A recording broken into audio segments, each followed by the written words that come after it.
Welcome to SF Commercial Property Conversations with Bruce Bean, where Bay Area investments meet expert insights. Get ready to unlock the strategies of commercial real estate success. So today we have Yonah Weiss with us, and he is actually in Jerusalem today, which is fantastic. I don't think I've done South America, but I have not done Jerusalem. So this is a first for me. It's great to have you on, Yonah, and I just would love to know basically how you got to Jerusalem in your career coming out of San Diego. Yeah, well, I appreciate you having me on the show, Bruce. Really is a pleasure. And, life takes you on all kinds of journeys. And one of my mottos in life is just kind of go with where you're taken, kind of see where opportunities lie. Well, I did grow up in California, went to San Diego State University, and my junior year, I decided to take a junior abroad study program. I had never been to Israel. I'm Jewish, religious, and it was always a dream of mine and goal to go. Never had the opportunity before that point, and I was like, hey, why not? Let's do that. I had a couple of friends that were going as well, and I ended up doing that, getting credits. But I totally fell in love with it. I was in Jerusalem for a little less than a year and loved it. Went back to San Diego, finished my degree, and basically said, I want to go back. And ended up coming back and studying, and really just enjoyed life, enjoyed living here, and met my wife here, and she's from New York originally, but we decided we wanted to live here. So that's kind of the long and short of it. Not too exciting story. However, I go back quite a bit, back and forth to the States, and especially I was a teacher for about 15 years. And then about 10 years ago, I was introduced into the real estate world. Long story into that. Don't necessarily need to get into how and why that happened, but nevertheless it did, and really dabbled in quite a few areas in real estate, getting my broker's license at first, and then doing commercial mortgages and doing a lot of work remotely in the US. And then one thing led to another, networking and doing deals, and ended up meeting a company called Madison Commercial Real Estate, Madison Specs, the biggest national cost segregation company out there. And really was an opportunity. It was a time in my life, my career, where I was like, I'm looking for a new opportunity, just something different, because I'd done a bunch of different things. I was still learning a lot, but the opportunity came my way, and I took it. And 7 years later, I'm still with them and doing a lot of good. So, okay, let's just dive into cost segregation. Now, did you have an accounting background? What drew you to cost segregation? I did not have an accounting background, did not have an engineering background. What drew me to cost segregation was literally just that introduction to this company. I surprisingly knew nothing about cost seg before I was introduced to them.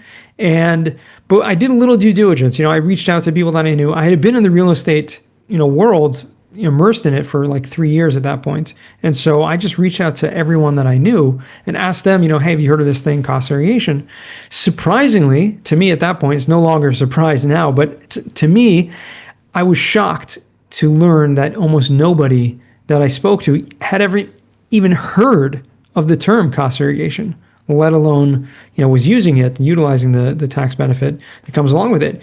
Until I met with one of my mentors, and I reached out. This was a person who had been, very successful real estate developer for 30 plus years. And wow. I asked him, hey, have you heard of this thing, cost seg? He's like, oh yeah, we use Madison Specs for all our cost seg. They're a great company. I'm like, okay, well, there you go. So I should take the job. He's like, yeah, you'll learn a ton. You'll meet great people. A good opportunity. And I really took my teaching background and became a sponge, just learned everything there was to know about it, because I realized, as I had asked so many people in that introductory stage, people who were in the real estate business, owners, brokers, everything, almost nobody had even heard of it. So that was like a light bulb for me. It's like, nobody's even heard of this thing. But my mentor says it's a no-brainer that of course you use cost segregation. To me, is like, well, the only thing stopping most people from doing this is they don't even know what it is. So like, I took it upon myself to just devote my job to educate the masses, and that's really what I've been doing. So, okay, so for those in the audience that are not familiar with cost segregation, give us a little primer on what that is exactly. It's basically income tax benefit for real estate owners. Okay, so maybe you've heard of depreciation, and depreciation is a tax deduction. When you buy a property besides for your primary residence, doesn't matter if it's commercial or residential, the government allows you to take a tax write-off called depreciation. I say called because it's a borrowed term. It doesn't actually mean that your property is going down in value. You're just able to take this deduction as if the property was going down in value every single year. So depreciation essentially allows you to write off from your income taxes over a long period of time, a 27.5 year period if it's residential, 39-year period if it's commercial. And so that's a long time to wait to take these write-offs. Cost segregation is just an advanced form of depreciation. It allows us to take an engineering approach to the property and break down the building into different components and showing how certain things inside actually depreciate at a faster scale, at a 5-year or 15-year rate, as opposed to that longer 27 or 39-year scale. So things like that are non-structural inside, like furniture and fixtures, appliances, window treatments, even things like countertops or cabinets, all of that stuff actually depreciates at a faster rate. And so through this engineering report or study of the property, we're able to break it down, show that you can take bigger tax deductions during the earlier years of ownership. And so essentially it's a cash flow mechanism that allows you to pull from this pool of potential deductions that you may never see and take them a big lump sum in the first year or the first few years. So, okay, I know this is probably pretty much an impossible question to answer, but I know you're up for it. So, how much would you say that this saves regular depreciation versus cost segregation? It's subjective to the property, but I would say you're able to double or triple your tax deductions during the first 5 years for each of those years minimally, and in many times even more. So you're able to, a huge benefit there. And with something called bonus depreciation, which is an incredible tax rule that's actually getting a comeback this year. Wow. It allows you to take like a big lump sum in the first year. So as opposed to just doubling or tripling, you can literally 10x or 20x your deduction in that first year. Wow. So this is definitely worth doing. So what's the process? How does somebody come to you and say, okay, Yonah, I want to do this, but what do they do? First thing we always like to do is run a free estimate, like a feasibility analysis, so we can show people what the potential tax savings would be if they did a cost segregation report versus not. And so we show those graphs in charts in the differences, saying $1 million property, regular depreciation, not doing anything, just like every accountant would do, just straight line. You'd get, let's say, a $30,000 deduction every single year, which is great, right? Depreciation in itself is great, but with the cost seg, let's say you could get $100,000 in that first year.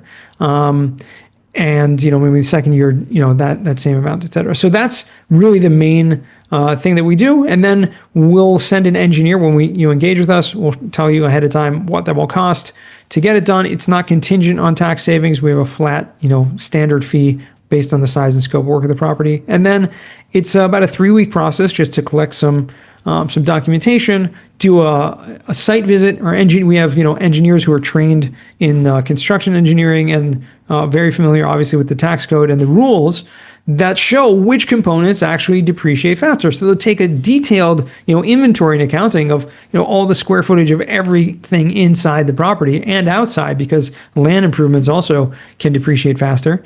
And then basically, we just hand you back this very detailed report, which is really just for your records. And in it has a new depreciation schedule, which your accountant just takes and copies and pastes the numbers we prepare. And it's pretty simple. So I'm curious, if a property has CAD drawings, does that help you in putting this all together? It definitely helps. Yeah, our engineers like to look at that, look at appraisal, site surveys, anything like that would, just help clarify the dimensions and everything that's in there. But we do our own feasibility, our own reports as well. So it's very detailed. Yeah, okay. So you don't just kind of depend on drawings or inventory lists or anything like that. You go through and actually count the chairs or whatever it might be to put the whole program together. Exactly. So do you have to well, let's take the example of a chair or furniture. Do you have to have the Mhm. cost of that? How do you determine a cost? So if it's a new construction and you're actually developing it, the Hmm. property brand new, then yes, we would look at the actual costs of everything going in there. But when you're buying a property, and this is really the incredible power of cost segregation, when you're buying a building, let's say you pay $1 million for this property, right? That Yeah. includes everything in it. And so the process of cost seg is actually reverse engineering and showing how all the components have to add back up to that $1 million purchase price. Now, there Mm. may be, you may have got the property at a huge discount, right? Which means that everything is going to have a discounted value, and vice versa. If you bought the property, an inflated value, so then everything in it would actually have an inflated value as opposed to the quote unquote real value or replacement cost of those items. So it is a kind of a detailed calculation in that way. So, okay, so let's say you buy a building and you remodel it, then you have the actual costs, right? And then you can take those costs and depreciate those. Correct. Yeah, so if you're furnishing the building or remodeling the building or putting in new fixtures, furniture and fixtures, you can take all that and do that. So, what happens if somebody does that sort of midway through their ownership?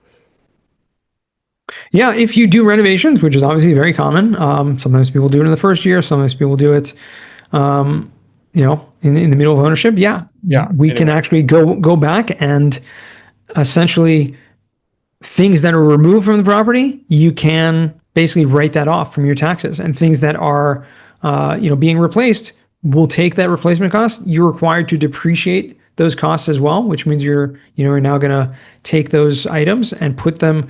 If you do the cost segregation method with those depreciation as well, then we'll put those items on their proper schedule. So just to make this clear, in case some Mhm. residential person is listening, this doesn't work for your home Does not work for your primary residence, but it certainly can work for single family properties. Absolutely. that are being rented That out. are rented short term, long term rental. Correct. Oh, yeah. So even your Airbnb or short-term rentals all work just fine for this kind of thing. Yes.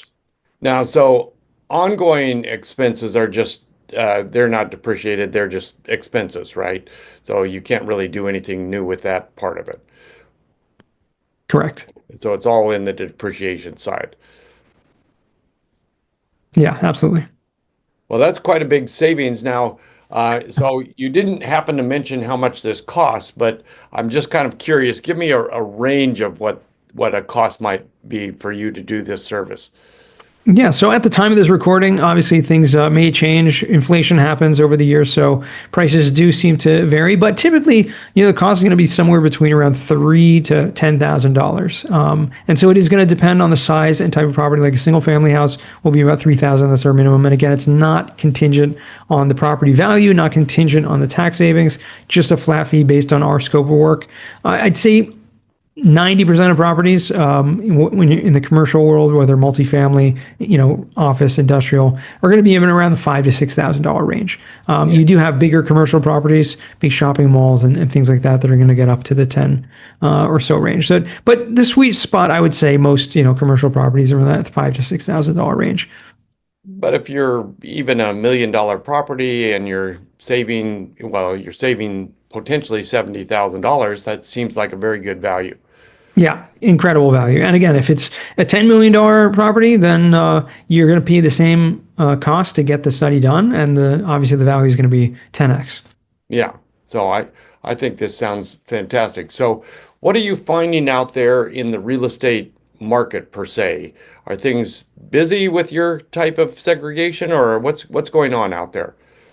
I'd say it's very busy. I mean, obviously, the last 18 months or so, the general commercial real estate market has been a little bit slow acquisition wise, meaning Mm. because interest rates have been so high, it's been difficult to make deals work, and sellers weren't really interested in selling at a discounted price. So there was kind of this standoff happening that I've seen at least, but people are still finding deals. like I said, it's been a little bit slower, but certainly since costing can be done at any point, it does not need to be done in the first year of ownership. So you may have a person that decided they didn't want to do a cost segregation for some reason a few years ago, and now this year they need the extra tax savings. They want to decide to do the costing now. So I'm curious, I assume how big a operation is Madison Specs? Like I said, we're the biggest national company volume wise in terms of we do about 6 to 7,000 of these a year. We have a pretty robust team. I think 16 or 17 engineers that are full time. And then we have a team of CPAs. We're not an accounting firm, so we don't do any other tax work, but we have, a handful of, I think, 4 or 5 CPAs full time that, just focus on the studies, the reporting, and, doing that. Have a whole sales team, operations team. I think all in all is about 60 or so in our team. But yeah, it's a great operation. Yeah, I'm curious. I assume you have a marketing team and they're doing all they can do to get the word out about this. Yeah. Well, I do my best as well. I try to get out there. And you found me, so there you go. So are you on the marketing team? What's your typical day look like?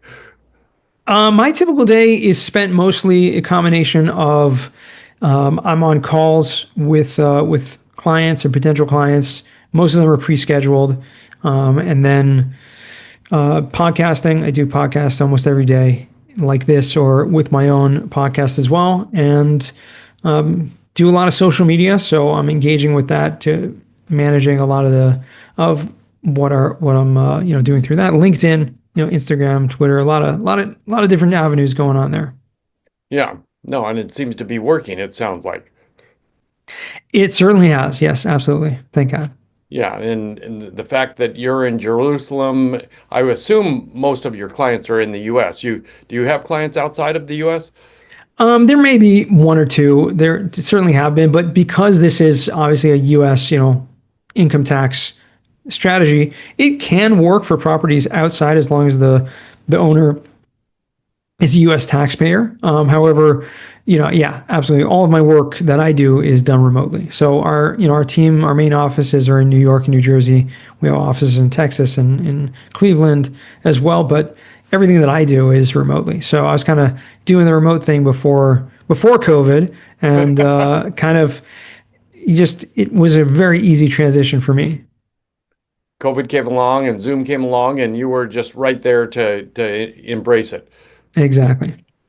Well, so one question, I assume your engineers go to the site and actually walk through and inventory and do all sorts of things with the site, and then come back and develop the program for that particular property. We do. However, with the onset of COVID years ago, obviously, we took the approach of doing some virtual site visits, meaning having, instead of sending people, and we saw that really the industry had adopted that, and the IRS approved that as well. And so we've transitioned to doing, I'd say, the majority of our site visits virtually, meaning through the help of a video call and a property manager or someone just kind of walking through our engineers that way. However, we'd still obviously send with larger projects to our engineers on site. So I'm curious, do you get pushback from the IRS occasionally? No, I mean, we've people get audited over time, and no one is really exempt from from that. So doing as many studies as we do and as many clients as we've had, certainly people get audited for various reasons. Doing a cost seg is not a reason to be audited whatsoever. It does not raise a red flag. However, in any time that our studies have been looked at through that, we've had 100% no change. So meaning we've certainly gotten some things to look at, but in the end of the day, no pushback whatsoever. It's really about following the rules. And there's the Cost Segregation Audit Techniques Guide. The IRS came up with all the rules, enforces the rules, and you can look on their website and find the Cost Segregation Audit Techniques Guide to see what rules to follow. So as long as you're doing that and you're in complete compliance, it should be nothing to worry about there. However, there are people out there who decide, hey, maybe just figure this out on my own, do it yourself type people, and just kind of figure out the numbers and come up with random numbers. That's something to be worried about. Yeah, well, I would assume that Madison Specs has a great reputation with the IRS, so they generally aren't going to be scrutinizing them in, a way that's going to make it uh, not work. So it sounds Yeah, like, I mean, every auditor is kind of individual, though. That's from my oh, experience. okay, yeah. So reputation may not have anything to do with it. They look at the numbers, they look at the rules, and follow the protocol. Exactly. They'll pick and choose what to nitpick at, no matter what. That's what auditing's all about, right? I hate to say it's not something that anyone would enjoy. No, well, it sounds like you enjoy this work. I do. Yeah, I definitely do. It's a lot of fun. So just for fun, before we stop, what's your favorite food or sandwich? Ooh, you know what? Actually, recently, a few months ago, I kind of gave up bread and gluten, so not really eating many sandwiches anymore. But I really enjoy a good meat, like marinara sauce. I don't know what you would call it, but I enjoy. I actually love to cook, so that's one of my specialties. Oh, that's fantastic. So you're cooking for you and your wife and the crew. So that's Yeah. nice. That's cool. And who in the world, alive or perhaps not alive, would you love to sit with this meal? Well, I would. I don't know. It's a very powerful question. I don't know. I think you know what I would choose. There was a great rabbi, a great sage who lived about 2,000 years ago by the name of Rabbi Akiva, and he was, known for his wisdom, and that's someone that I would love to sit down with. That's cool. I like that. I've not heard that name before, so I'm going to look that up. Rabbi Akiva. That's Yeah. all right. Well, this is fantastic. Where would people get a hold of you, Yonah? Well, as I mentioned earlier, I'm very active on most of the social platforms. LinkedIn is definitely my most active platform. You can also go to yonahweiss.com to find out more about not just conservation, but everything else we're doing. And if you do find me on any of the social media platforms, take 10 seconds and just write a little note that you heard me on the podcast instead of just hitting that follow button or that connect button. It goes a long way. Start the conversation. And that's really what it's all about. That's fantastic. Well, you have your own podcast named Weiss Advice, right? I do. I do. Yeah. So you can follow that. We'll collaborate and get that out on all the social media together. Appreciate it, Bruce. Thanks so much. Thanks so much. That's a wrap on today's journey through the SF commercial real estate scene. Ready to share your story? Visit sfcommercialconversations.com/guest. Your insights could lead the next conversation.